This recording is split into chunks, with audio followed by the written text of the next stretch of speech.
there are a lot of options out there today for the private business owner. Some are transitioning internally to management team if they have some key employees that are well equipped to take over ownership or family transitions. But when you're when you're working with, say businesses that are valued at, I don't know, let's say 5 million and less, generally it's going to change hands to another private owner. A private buyer is going to buy it from a private seller. You're listening to Kerry Lutz's Financial Survival Network, where you get valuable information you just can't find anywhere else. To thrive in today's trying times, you need the Financial Survival Network, now more than ever. Go to financialsurvivalnetwork.com and get your free newsletter and gift. Financial Survival Network, now more than ever. And welcome. You are listening to and watching the Financial Survival Network. I'm your host, Kerry Lutz. Hey, we're second to last day of February here. It's hard to believe this year is sailing by so quickly. A sea of change, that's for sure. Hey, one thing though, if you are a small business owner like I have been my entire life, there's a book that you're going to want to get, and it's called Exit by Design. And what does that mean? That means that you, as a successful business owner, you pick when you sell, when you leave, when you go on to retirement, or when you go on to something else. And it's probably appropriate that a book like that would be written by a financial planner, financial advisor, and it is. His name is Joseph LoPresti, and Joseph and Marissa LoPresti. I guess that's a relative, Joe. And you wrote this? Your daughter. Okay, great. Going into the family business, that's always a great thing. So your exit plan is already set up. Your daughter's doing it for you. Hey, what made you write the book? Oh, well, we wrote the book because, being a wealth manager now for 40 years and a business owner myself, starting my own company 25 years ago, we felt there was a gap in the types of planning that business owners are getting, where they may have, different advisors, accountants, attorneys, financial advisors, business coaches, or some advisors on their business level, but they're dealing with them in a silo, and nobody's coordinating that advice, and oftentimes it conflicts with each other. So getting that synergistic and having a unified approach to help the business owner, be the advocate for the owner and what they want to achieve in life. We feel that there's a gap in the types of advice, in the type of advice that is available for the privately owned business. Mm-hmm. So the need is out there. You identified this. I mean, I know myself. I've been in business my whole life. I've sold 2 businesses, and I think I got a good price for it. But I always felt like there was a better way to do this. Yeah, so that's interesting. Can you share a little bit of your reflection on after the fact? Were you satisfied with the exit? Did you regret anything about it?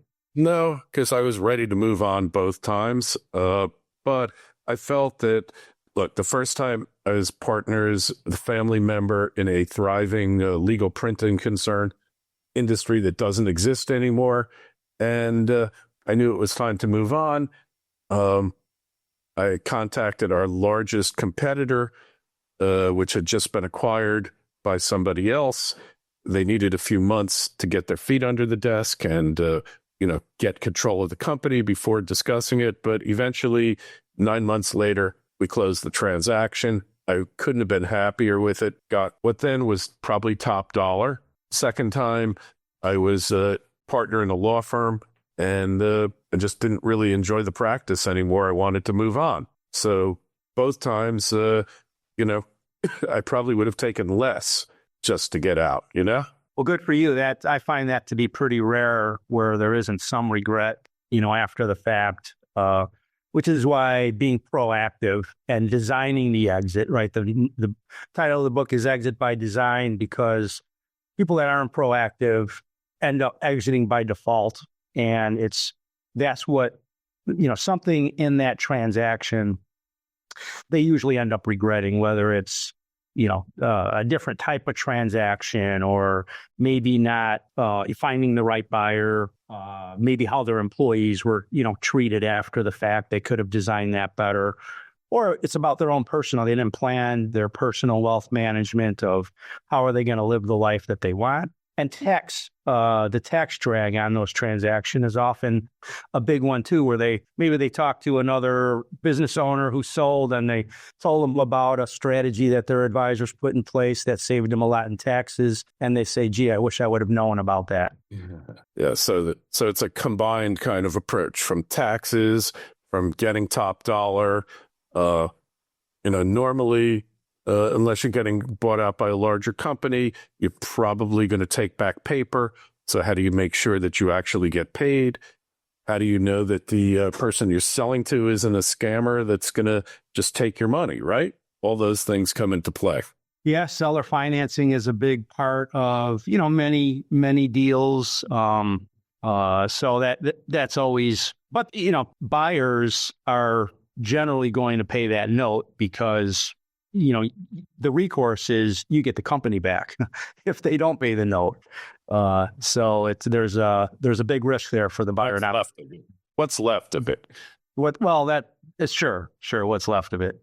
Yeah. You don't want to, we try to educate clients where seller financing is good to the extent that it opens up the door to more buyers. You'll get more interest. Mm-hmm.